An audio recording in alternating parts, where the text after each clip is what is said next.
अच्छा तो बेटा नेक्स्ट टॉपिक है अपना, that is degree of freedom. अब ये डिग्री ऑफ फ्रीडम क्या है बेटा, देखिए मान लीजिए हमारे पास जो एक सिस्टम है, उस सिस्टम में टोटल कितने वे हैं एनर्जी गेन करने के।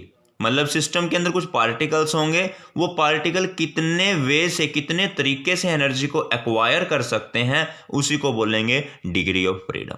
The total number of independent ways in which particle of the system can acquire the energy। कितने इंडिपेंडेंट वेज हैं जिसके जरिए सिस्टम के पार्टिकल एनर्जी एक्वायर कर सकते हैं, उसी को बोला जाता है डिग्री ऑफ फ्रीडम। या फिर डिग्री ऑफ फ्रीडम को कैसे डिफाइन कर सकते हैं, the total number of independent coordinates required to specify the position of a system. एक सिस्टम की पोजीशन को स्पेसिफाई करने के लिए टोटल आपको कितने कोऑर्डिनेट्स की ज़रूरत है, उसको हम बोल सकते हैं डिग्री ऑफ फ्रीडम। क्लियर है? अब थोड़ा सा एग्जांपल के साथ समझते हैं। Degree of freedom of a particle moving along a straight line. देखिए एक पार्टिकल है जो कि स्ट्रेट लाइन में मूव कर रहा है कुछ इस तरीके से, एक्स एक्सिस के अलोंग। तो उसको डिफाइन करने के लिए बेटा उसकी अगर आपको पोजीशन बतानी है तो हमें केवल एक ही कोऑर्डिनेट चाहिए, दैट इज एक्स कोऑर्डिनेट। कौन सा कोऑर्डिनेट है वो? X coordinate. उसी से आप इसकी पोजीशन बता सकते हो। तो degree of freedom of a particle moving along the straight line is 1। कितने कोऑर्डिनेट चाहिए? 1 चाहिए, इसलिए इसका डिग्री ऑफ फ्रीडम 1 ही होगा। नेक्स्ट है degree of freedom of a particle moving in a plane, जो कि प्लेन में मूव कर रहा है। प्लेन यानी कि बेटा मान लिया सबसे पहले एक्स वाई प्लेन में मूव कर रहा है। एक्स वाई प्लेन में होगा तो ऑफ कोर्स 2 कोऑर्डिनेट की जरूरत है, 2 कोऑर्डिनेट चाहिए, तो डिग्री ऑफ फ्रीडम भी कितने होंगे? 2 होंगे। क्लियर है? समझ में आया? अब ऐसे ही degree of freedom of a particle moving in a space, जो स्पेस में मूव कर रहा है, स्पेस में तो बेटा एक्स वाई जेड तीनों कोऑर्डिनेट्स की जरूरत पड़ेगी, इसीलिए उसके पास कितने डिग्री ऑफ फ्रीडम होंगे? 3। कितने डिग्री ऑफ फ्रीडम होंगे बेटा? 3। क्लियर है? अच्छा डिग्री ऑफ फ्रीडम को फाइंड आउट करने का formula F equals to 3n minus K. K क्या है यहां पर? Number of independent relation, number of independent relations. K क्या, सॉरी n क्या है? Number of the particles. और F है degree of freedom. Degree of freedom n number of particles, K number of independent relations. चलिए अब करके दिखाते हैं कैसे। देखिए जरा एग्जाम्पल कंसिडर करते हैं हम। Degree of freedom of A mono atomic gas. Mono atomic gas जैसे बेटा हीलियम, नियोन, आर्गन, मतलब जिनमें केवल एक ही एटम्स हैं। जैसे कि कहने का मतलब बेटा हीलियम हमेशा 1 के रूप में पाई जाती है, He2 तो नहीं पाया जाता ना, ये तो गलत हो जाएगा।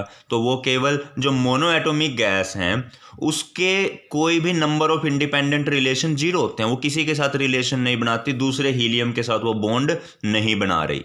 क्लियर है ना? तो इसीलिए उसमें नंबर ऑफ इंडिपेंडेंट रिलेशन के तो 0 हो गए। कितने एटम्स हैं हीलियम के? 1 है। एक मॉलिक्यूल में 1 ही एटम है ना, तो n की वैल्यू 1। ठीक है, तो 3n माइनस के 0 है, n 1 है, तो आंसर कितना आया बेटा अपना? 3। तो इसके कितने डिग्री ऑफ फ्रीडम है? 3 है। कितने नंबर डिग्री ऑफ फ्रीडम होंगे इसके? 3। अब बात करते हैं degree of freedom of di atomic gas molecule, जैसे कि H2।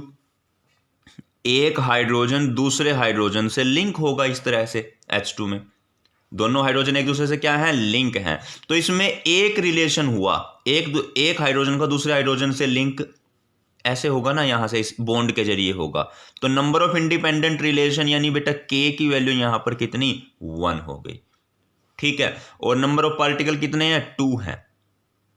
तो 3n माइनस के, n की जगह 2, k की जगह 1, वैल्यू पुट करी, आंसर आ गया 5। बात समझ में आई है? तो degree of freedom of di atomic gas molecule is 5। अब बात करते हैं degree of freedom for a try atomic gas molecule. अब ट्राई एटोमिक के केस में क्या है, अब यहां पर अलग अलग केस बनते हैं।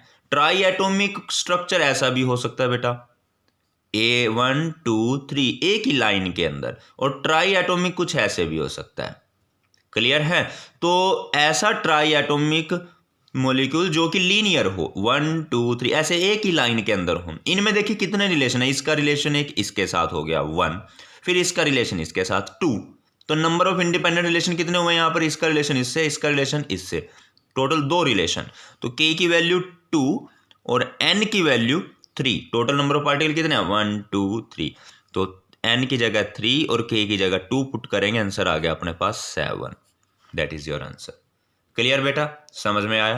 अब बात करते हैं नॉन लीनियर मॉलिक्यूल की। ये तो लीनियर था, अब है नॉन लीनियर। देखिए इसमें यार total n number of relation कितने हैं, k की वैल्यू, इसका रिलेशन इसके साथ 1, इसका इसके साथ 2, इसका इसके साथ 3, इसका लिंक इसके साथ है, बॉन्ड बना हुआ है 1, इसका इसके साथ बॉन्ड बना हुआ है 2, इसका इसके साथ बॉन्ड बना हुआ है 3, तो k की वैल्यू हो गई 3, k 3 है, n भी 3 है यहाँ पर, तो वैल्यू पुट करेंगे तो आंसर आ जाएगा बेटा अपना 6।